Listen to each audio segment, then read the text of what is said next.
فراق، کاری از مصطفی فتاحی، امین فیاض و هنرمند خردسال محمد عین‌الله زاده.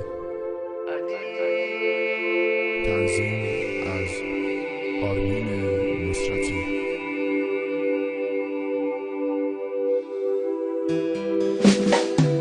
یتیما با ظرفشی ساکتن و سر بزیر، غم رو شونه هاشون، عشق چشماشون روی گونه هاشون، ناله میکنن از غم باباشون، عشق چشماشون روی گونه هاشون، ناله میکنن از غم باباشون.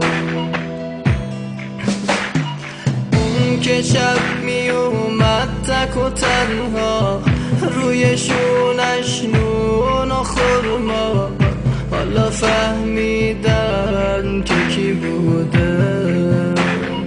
اون که شبها با حال خسته میومد با روی بسته، حالا فهمیدن علی بوده. اون که شب میومد تک و تنها، روی شونش نون و خرما، حالا فهمیدن که کی بوده. اون که شبها با حال خسته میومد با روی بسته، حالا فهمیدن علی بوده.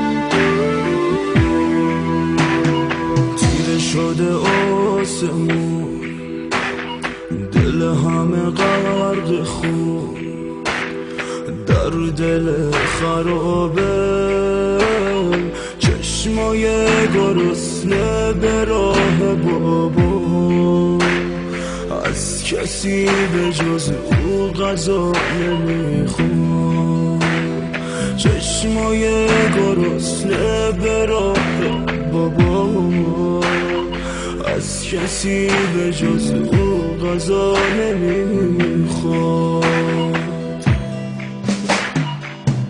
بی وجودش از دنیا سیرم، برای بابا میمیرم، همه سراغشو میگیرم. خرابه ها تاریک و سرده، بابا دیگه بر نمی کرده، همه سراغشو میگیرن. بی وجودش از دنیا سیرن، برای بابا میمیرن، همه سراغشو میگیرن. خرابه ها تاریک و سرده، بابا دیگه بر نمیگرده، همه سراغشو میگیرن.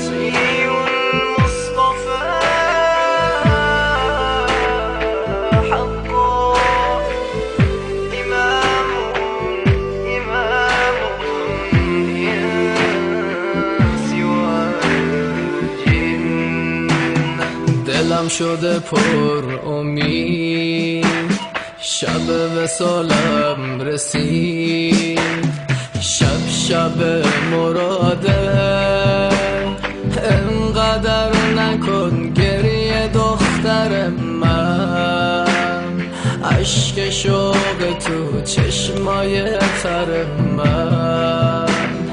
انقدر نکن گریه دختر من، عشق شوق تو چشمای تر من. فاطمه میاد دنبال من، خبر داره از حال من. امشب میاد به استقبالم، به انتظارش بیدارم. کنار این کوله بارم، درد دلای چندین سالم. فاطمه دنبال من، خبر داره از حال من. امشب میاد به استقبالم، به انتظارش بیدارم. کنار این کوله بارم، درد دلای چندین سالم.